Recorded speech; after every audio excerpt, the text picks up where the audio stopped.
Good morning everyone. आशा करছি সবাই ভালো আছে। তোমার নতুন একটা ব্লগে তোমাদের সবাইকে স্বাগত। কেউ স্কিপ করো না, পুরো ভিডিওটা দেখো, আশা করি ভালো লাগবে। তো আজকে সকাল সকাল তোমাদের সামনে ব্রেকফাস্ট নিয়ে চলে এসেছি। আজকে সকালবেলা ব্রেকফাস্টে আলুর পরোটা বানাচ্ছি। বড়বাবু তো বাড়ি এসেছে, তো সেই জন্য আজকে সকাল সকাল স্পেশাল ব্রেকফাস্ট। যদিও আলুর পরোটা সকালে হয় না, রাতে হয়, আজকে সকালেই বানালাম।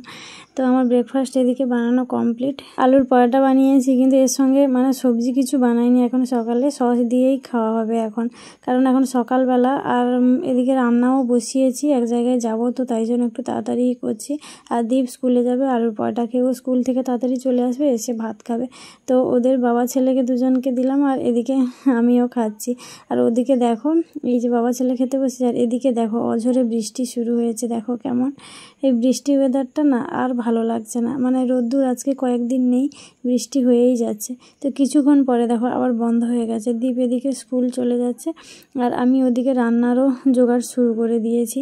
আজকে তেমন কিছু হবে না, যা তোমাদের দাদাভাই বাজার থেকে মাছ এনেছে, রুই মাছ, মাছের ঝোল হবে, ওদিকে ওল মাখা হবে। আর এদিকে আমার ভাতও হয়ে গেছে। বলছি না এক জায়গায় যাব, কিন্তু বৃষ্টি হচ্ছে, জানি না যাওয়া হবে কি না। বৃষ্টির জন্য হয়তো যেতে পারবো না, তবুও ঠিক রেখেছি, দেখি বৃষ্টি যদি না হয় তো যাবো। তাই তাড়াহুড়ো করে রান্নাটাও করে নিলাম। আর এদিকে তোমাদের দাদাভাইকে দেখো, বাঁশ বাগানে গিয়েছিল, বাঁশ কেটে এনেছে।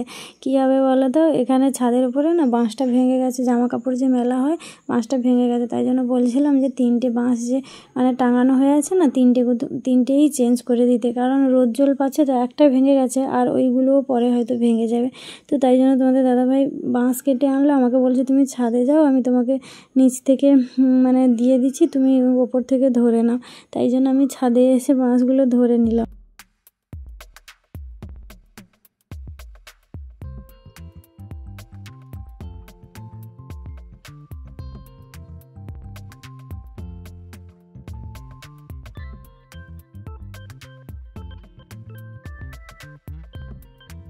তো এখন দুপুরবেলা খেতে বসবো। তোমরা কারা কারা ওল মাখা খেতে পছন্দ করো কমেন্টে কিন্তু জানিও। হ্যাঁ, আর ওলের মধ্যে কি কি দিলাম বলো তো, সর্ষে বাটা দিলাম, কাঁচা লঙ্কা আর সর্ষে তেল দিলাম, দিয়ে মেখেছি। খেতে কিন্তু হেভি টেস্ট লাগে। এদিকে আমি খাওয়ার পারছি, এদিকে বরমাসাই বলছে আমাকে সবজিগুলো দাও, আমি নিয়ে চলে আসি, তাই জন্য ও নিয়ে চলে গেল। তো চলো খাওয়া দাওয়া করি।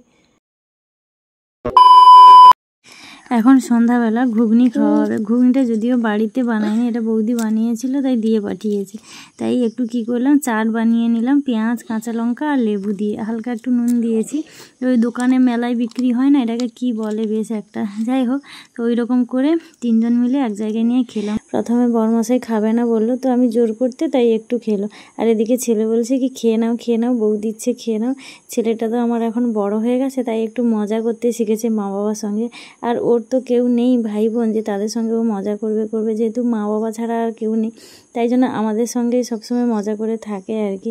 আর বাবাও তো যেহেতু বাড়িতে থাকে না, আমি থাকি, এই জন্য সবসময় মা ছেলের খুনসুটি লেগেই থাকে। আর আমরা মা বাবা দুজনেই ছেলেটার সঙ্গে বন্ধুর মতো মেলামেশার চেষ্টা করি। ওর বাবা যদিও একটু কম করে, তো আমি একটু বেশি বন্ধুর মতো মিশি। ওর বাবা তো থাকে না এখানে, তো সেই জন্য আমি থাকি সবসময়, তাই জন্য আমার সঙ্গে ওর যত রাগ অভিমান আড়ি সব আমার সঙ্গে। যাই হোক, ওদিকে ছেলেটার শরীরটাও একটু ভালো নেই, মুখে ওর একটু ব্যথা বেরিয়েছে, তাই জন্য সকালে ডক্টর দেখিয়ে এনেছিল। এখন ওর বাবা দোকানে গিয়ে ওষুধ আনলো ওর জন্য। তো তারপরে 3জন মিলে বসে একটু কথা বললাম, গল্প করলাম। তারপরে এখন চলে এলাম সোজা রান্না করে। আজকে রাতে যেমন তেমন কিছু রান্না হবে না, তো ভাতটা হয়ে গেছে, আর সকালের অল্প একটু সবজি আছে, তো ওইগুলোই গরম করব। এদিকে আমার ভাতও রান্না হয়ে গেছে কমপ্লিট। তো এখন সবাই রাত হয়েছে, খেতে বসেছে। এদিকে এত বড় ছেলের কাণ্ড দেখো বন্ধুরা, তো নিজের হাতে খাবে না, মায়ের হাতে খাইয়ে দিতে হবে। যদিও ছেলেমেয়েরা সব সময় মায়ের কাছে বড় হয় না, ছোটই থাকে, একটু মজা করে বললাম। যাই হোক, তো ওর রাতে রুটি হলে ভালো হয়। আজকে যেহেতু ভাত হয়েছে, তাই জন্য উনি খাবে না। তাই যদিও খাবে, আমাকে বলছে মা তুমি দুগাল খাইয়ে দাও, যেটুকু খাবে নিজের হাতে না খাবে না। আর হাসছিলাম কেন বলো তো, ছেলে তো ভিডিওর সামনে আসতে চায় না, তো ওকে খাওয়াচ্ছিলাম যাতে না দেখা যায়, তাই ও বলছে আমাকে দেখা যাচ্ছে। আমি বলছি না, তোকে দেখা যাচ্ছে না। তো যেই খেতে গিয়ে দেখে ওকে দেখা যাচ্ছে, তাই ও আমার দিকে তাকিয়ে আছে আর আমি হাসছি। আমি আর তোমাদের দাদাভাই হাসছিলাম। আর ইনি একজন মানুষ যে সারাদিন বাড়িতে থাকলে গায়ে একটা মানে স্যান্ডো গেঞ্জিও পর্যন্ত রাখে না। ওই জন্য ওনাকে কি করেছি, সাইডে রেখে দিয়েছি, বুঝলে বন্ধুরা? বুঝতেই পারছো, তোমাদের দাদাভাইয়ের কথা বলছি আর কি। যাই হোক, ওদিকে খাওয়া দাওয়া কমপ্লিট করে এখানে একটু সাবু ভেজালাম আর কাঠবাদাম আর কিশমিশ একটু ভেজালাম। ভিজিয়ে এখন কি করছি বলো তো বন্ধুরা? দেখো, তোমরা কি কেউ বুঝতে পারছো? এখানে রসুন একটু থেতো করে সর্ষের তেল দিয়ে গ্যাসের মধ্যে গরম করলাম। এই গরম তেলটা কার গায়ে ঢালবো বলো? না না বন্ধুরা, কারোর গায়ে ঢালবো না। এটা হচ্ছে বড়বাবুর পায়ে হাতে মালিশ করার জন্য আনলাম। প্রচুর পরিমাণে ঠান্ডা লেগেছে, হাঁচি সর্দি গায়ে জ্বরও এসছে। ওর একটু ঠান্ডাই সহ্য হয় না, আর হাঁচি হলে 50টা উপর হাঁচি পড়বে। ওরও যেমন হয়, ছেলেরও তাই। আর বাড়িতে ওষুধ ছিল প্যারাসিটামল, জ্বর এসছে বলে দিলাম। আর ওর ওষুধ খেলে হয় না, তো এরকম গরম রসুন তেল নিয়ে এসে পায়ে হাতে মালিশ করলে একটু হাঁচিটা কমে। যাই হোক, চলো সবাই ভালো থেকো, টাটা।